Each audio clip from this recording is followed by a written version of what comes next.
آقائے کریم صلی اللہ علیہ وسلم فرماتے السخی حبیب اللہ ولو کان فاسق،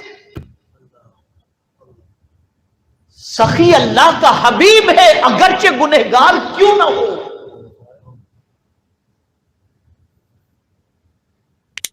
گنہگار بھی ہے اور سخاوت کرتا ہے تو وہ اللہ کا پسندیدہ بندہ ہے۔ اس لیے کہ سخاوت کس پر کرتا ہے؟ اس کے بندوں پر ہی کرتا ہے، تو اس کے بندوں کا جو بھلا چاہتا ہے وہ اللہ عز و جل اسے پسند فرماتا ہے۔ تو تنگ دستی کے اندر، خوشی میں، غمی میں، اب اس کو میں دوسرے اینگل سے سمجھاؤں تو تھوڑا سا اور مضمون سے قریب بات سمجھ میں آئے گی۔ خوشی میں اور غمی میں، اب غوث پاک کی زندگی دیکھیں آپ، سیدنا غوث پاک رضی اللہ تعالیٰ عنہ کو کئی دنوں سے کھانا میسر نہیں ہوا تھا، فقر و فاقے میں زندگی گزار رہے تھے۔ آپ کے ذہن میں خیال آیا کہ فلاں جگہ درویش بیٹھتے ہیں سب، چلو میں بھی وہاں چلا جاتا ہوں۔ جب پہنچے وہاں تو پہلے سے وہاں درویشوں کی جماعت موجود تھی، تو آپ نے سوچا بیچارے پہلے سے سب بھوکے بیٹھے، اب میں جا کر کہاں ایک بندے کی ایسے سے اور اضافہ کر دوں۔ بیٹھ گئے ایک کونے کے اندر، بھوک شدید لگی تھی۔ اب بیٹھے ہوئے دیکھیں، غور سے سنیے گا جو میں سمجھانا چاہتا ہوں، خوشی میں اور غمی میں، تنگی میں اور کشادگی کے اندر۔ تو اب ہوا یہ کہ ایک بندہ کنارے بیٹھا ہوا تھا، اس نے اپنی زنبیل میں سے جو ہے وہ روٹی نکالی اور خشک گوشت نکالا، اور کھانا اس نے جیسے ہی شروع کیا نظر غوث پاک پر پڑی، تو اس نے کہا آپ کھائیں گے؟ تو قربان جائیے میرے غوث کی عظمت پر ارشاد فرماتے کہاں کے رہنے والے ہو؟ کہا جیلان کا رہنے والا ہوں۔ تو غوث پاک فرماتے میں بھی تو جیلان کا رہنے والا ہوں۔ کہا آپ کا نام؟ کہا مجھے عبد القادر کہتے ہیں۔ بس اتنا کہنا تھا کہ اس نے غوث پاک سے معافی مانگنی شروع کر دی، مجھے معاف کر دیجئے، مجھے معاف کر دیجئے۔ غوث پاک نے فرمایا تیری میری پہلی ملاقات، کوئی غلطی نہیں، معافی کس چیز کی مانگتا ہے؟ کہا یہ جو گوشت کھا رہا ہوں نا اور یہ جو روٹی کھا رہا ہوں، میں جب چلا تھا جیلان سے بغداد کے لیے تو آپ کی والدہ نے کچھ رقم مجھے دی تھی اور فرمایا تھا میرا بیٹا عبد القادر بغداد کے اندر رہتا ہے، یہ رقم اسے دے دینا۔ میں کئی دنوں سے قحط کی وجہ سے فاقے میں تھا، آج آپ کے پیسے میں سے میں نے یہ روٹی خرید لی اور یہ گوشت خریدا ہے، تو یہ میرا نہیں، یہ آپ کا ہے، یہ باقی پیسہ بھی آپ لے لیجئے اور یہ گوشت بھی آپ لے لیجئے۔ غوث پاک نے تھوڑا سا تناول فرمایا اور بقدر کفایت اس سے پیسہ لیا اور باقی سارا پیسہ اسے عطا فرما کر فرماتے ہیں میں تو یہیں کا رہنے والا ہو گیا ہوں، تو مسافر ہے، تجھے مجھ سے زیادہ ضرورت پڑے گی۔ یہ ہے تنگی میں خرچ کرنا، کہ خود بھوکے رہ کر اوروں کو کھلانا۔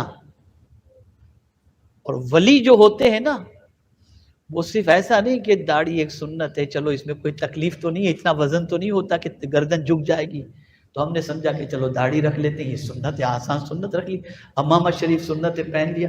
تو اللہ کے ولی جو ہوتے ہیں، میرا جملہ ذہن پہ رکھیے گا، اللہ کے ولی صرف آسان سنتوں پر عمل نہیں کرتے، وہ ان سنتوں پر عمل کرتے ہیں جو نفس کے اوپر بوجھ بنتی ہے، اور جو انسان کا جس پر عمل کرنا دشوار ہو، ایسی سنتوں پر وہ عمل کرتے ہیں۔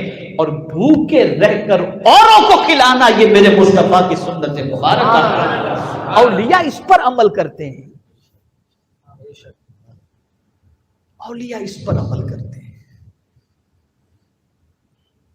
یہ نہیں کہ بریانی یہاں کھائیں گے اور نماز کا وقت ہوگا تو کہیں گے ہم کعبے میں جا کے نماز پڑھتے ہیں، اور پاگل بن جاتے ہیں لوگ، دیوانے بن جاتے ہیں، بھاگتے ہیں ان کے پیچھے، ارے بابا بابا کچھ نماز نہیں، کچھ بھی نہیں، چل پڑے۔ اور کیوں چل پڑے؟ بابا کی وجہ سے میں مالدار بن گیا، بابا نے دعا دی میرا بنگلہ بن گیا، یہ سب ہے۔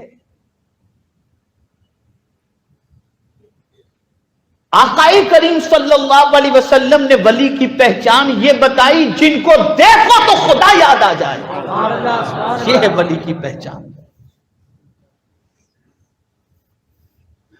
اور میں اکثر ایک جملہ کہا کرتا ہوں، سچا پیر اور ولی جو ہوتا ہے نا، وہ کبھی خود سے قریب کرنے کی فکر نہیں کرتا، خدا سے قریب کرنے کی فکر کرتا ہے۔ اور ولی کی نظر جیب پر نہیں ہوتی، ولی کی نظر دل پر ہوتی ہے، یہ کیفیت ہوتی ہے۔ تو اللہ کے جو ولی ہوتے ہیں خوشی میں بھی خرچ کرتے ہیں، اور کچھ نہیں ہوتا، تنگی ہوتی ہے تب بھی خرچ کرتے رہتے ہیں، اور مال نہیں تو مسکرا کر اللہ کی بارگاہ میں خرچ کرتے رہتے ہیں۔ بلکہ حضور تو قرض لے کر کے سائل کا سوال پورا فرماتے تھے، قرض لے کر۔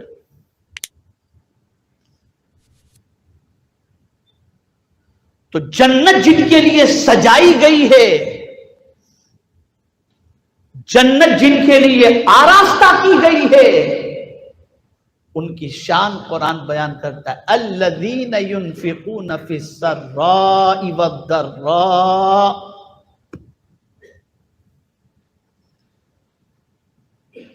پھر میرے پیارے آقا صلی اللہ علیہ وسلم کے پیارے دیوانوں، جتنا مرتبہ بڑا ہوگا نا، خرچ بھی اتنا ہی بڑا ہوگا۔ جتنا مرتبہ بڑا، خرچ کا دائرہ بھی اتنا بڑا۔ کوئی مال خرچ کرتا ہے، کوئی اللہ کا دیا ہوا مال خرچ کرتا ہے، کوئی ٹائم خرچ کرتا ہے، کوئی نیند خرچ کرتا ہے، لیکن میرے امام حسین کی ذات وہ ذات ہے کہ خرچ کرنے پر آئے تو مال بھی خرچ کیا، اولاد بھی خرچ کی، خود کی جان بھی خرچ کر دی، اور بتا دیا کہ یہ سب کچھ اللہ کا ہے، میں سب کچھ اپنے رب کے حوالے کیا۔ یہ ہے تو قرآن کہتے ہیں الذین ينفقون فی السراء والضراء۔ تو ولی کی پہچان قرآن یہ بتا رہا ہے۔ ہمارے یہاں یہ ہوتا ہے کہ رات کے 3 ساڑھے 3 بج گئے تو پھر آدمی سونے کی سوچتا ہے، اور گھر والوں کو کہتا ہے فجر میں اٹھا نا، نہیں بہت تھک گیا۔ کیا کر رہے تھے 3 ساڑھے 3 بجے تک؟ What's app, YouTube. لیکن اب آئیے قرآن سے پوچھتے ہیں کہ ولی رات کے اس حصے میں آخری پہر میں کیا کرتے ہیں؟ جب رات کا آخری حصہ ہوتا ہے تو ولی کیا کہتے ہیں؟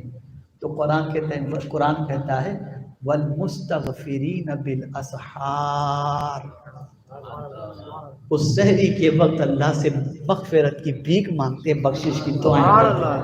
یہ ہے ولی کی تعریف، یہ ہے ولی کی تعریف۔ تو ولی کی پہچان جو قرآن نے بیان کی ہے اسے سمجھو۔ اب یہی موضوع بہت لمبا ہے، چلیے تھوڑا سا اور آگے بڑھ جاؤں۔ جس آیت کی تلاوت کیا ہوں پہلا تو آپ نے سن لیا، الذین ينفقون فی السراء والضراء۔ اب دوسری چیز والکاظمین الغیظ، اور وہ غصے کو پی جانے والے ہوتے ہیں۔ یہ نہیں کہ آستین چڑھا کر اب تیرے کو نہیں چھوڑنے والا مسئلہ نہیں ہوتا ہے، غصے کو پی۔ وہ غصہ کب کرتے ہیں؟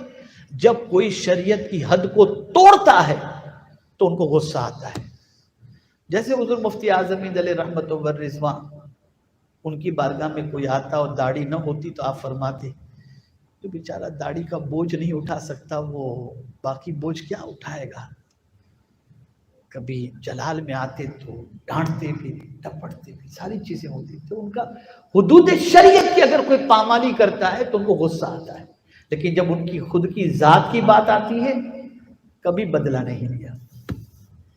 یہ نہیں کہ اس نے میرے بارے میں ایسا بولا ہے نا اس کے پیشاب بند کروا دوں گا۔ کوئی ولی جو اللہ کا سچا ولی ہوتا ہے وہ اس قسم کی بات نہیں کرتا۔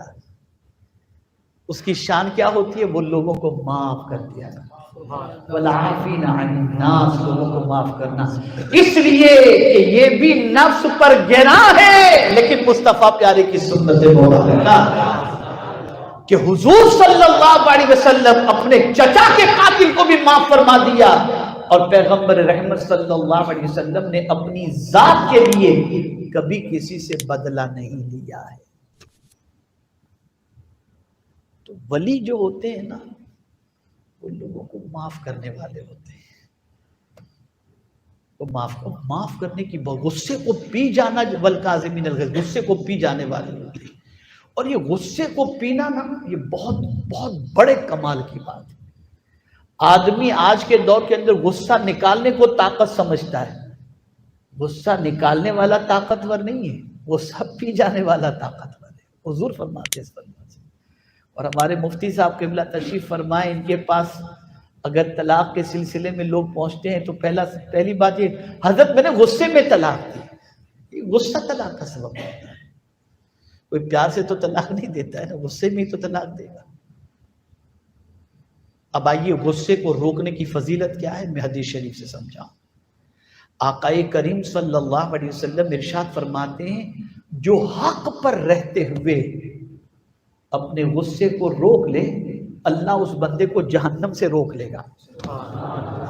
اس بندے کو جہنم سے روک، پی جاؤ۔